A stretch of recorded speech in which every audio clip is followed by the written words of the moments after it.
Okay, we're here today at Cassville Art Education. We are filming for a flat clay panel box. The tools are pretty standard. What we're doing is we're making at least a 4" by 4" box. You're going to see my box is going to be a little bit rectangular, so a minimum of 4" by 4 inches. For the project, we'll make sure that we research some type of a sculptural procedure or a sculptural historic process that we will add to the flat clay box to give it some decorative aspects. Okay, so I actually won't go into that process. That you'll learn through the first project, which is doing a sculptural, famous sculptural piece, and we'll just add the same techniques to the flat clay panel box. Excuse me. Okay, so my tools are pretty simple. I'm just going to have some new clay. I'm going to have my kneading board, so I'm going to knead out a little bit of clay.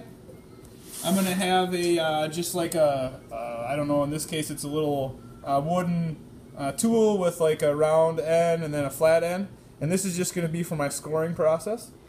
And I'm also going to have like a little clay knife, and again this could also be used for the scoring process, but I'll just use two different tools here for the demonstration, so we have an idea. You can use two different tools for the process.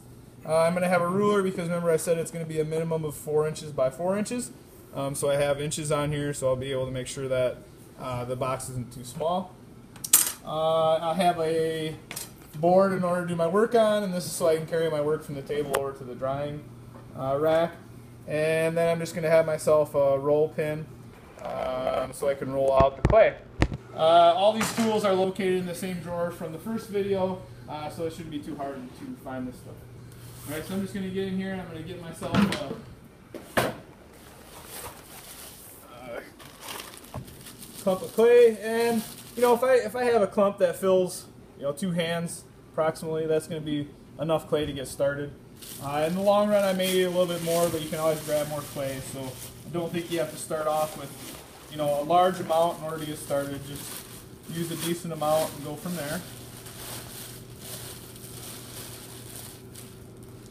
Now this stuff here is a newer clay, so I'm not going to have to knead it a lot.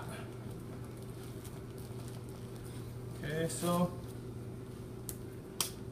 as I said, if I take a piece of clay that fills about 2 hands, that's enough. Again, wrap up process of the new clay. Make sure you roll up the one bag, turn it upside down inside the other, and roll that one up. Make sure that also if we take any extra clay and put it into this new clay, that it's smashed into the block so it's not hanging out there and drying. Alright, make sure the lid's tight. We can put this away when we're done. Okay, I'm just going to take my new piece of clay. Now, you probably knead this out about 20 or 30 times, right? I'm just going to go like 10 times here. Call it good enough for what I'm doing, because I'm just doing a demonstration. I'm going to ball the clay back up and put it away when I'm done. Okay, a pretty popular procedure here was for a while to make the clay panel box into like a piggy bank, all right, and add some decorative stuff to the sides of it or the top of it. I've had students, which is our film man, make like a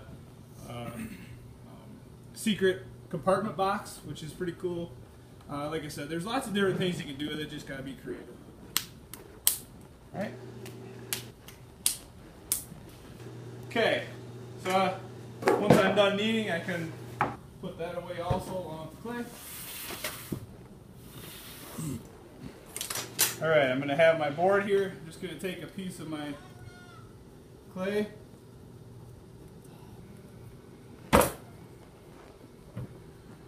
Okay. And I'm just going to kind of make like a square out of a piece of it on my board.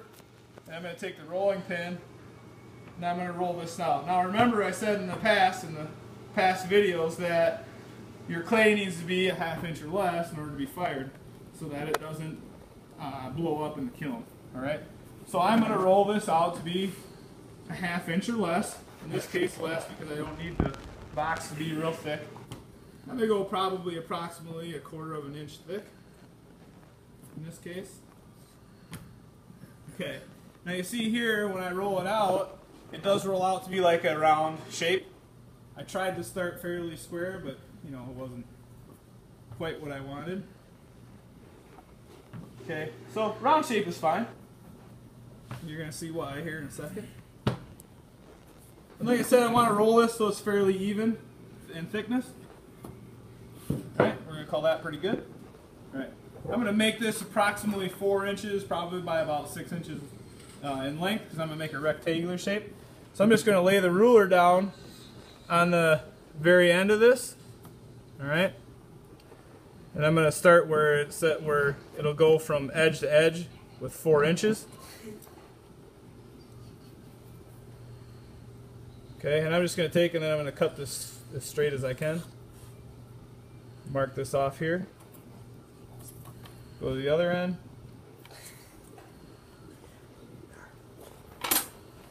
Alright, and I can use the ruler to make the line straight if I have to. Okay. These pieces that are scrap, I take and just wad those back up, put it into the main piece. Take the ruler and again cut the ends as straight as I can. And I'm going to mark it off 6 inches long.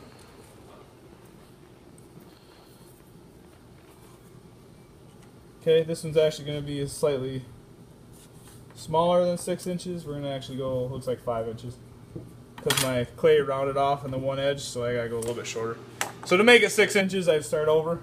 There's nothing wrong with starting over with the clay panel. Okay, and we see once I have it all cut, it's cut square. Okay, it's got a thickness of about 1/4 inch thick, and it's just a flat clay panel. Very simple. Okay, we're going to call this the bottom. All right, I'm not going to complete the full box here, so I'll do one side on it. And the reason why I'm going to do another side on it is I'm going to show you how to score a piece onto it. I'm going to take the roller pin.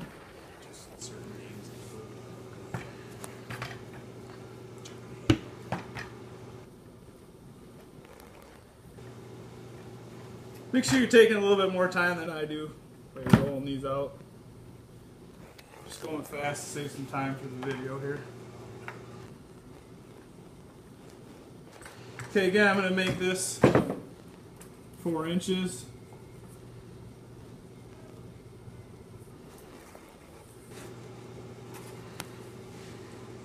By 5.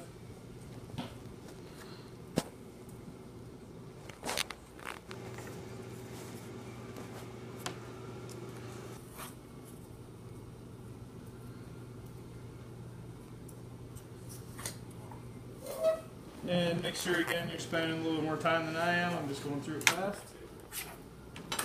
Okay, and then I have the exact same panel. Okay. If you don't want it that tall, we could go like 3 inches.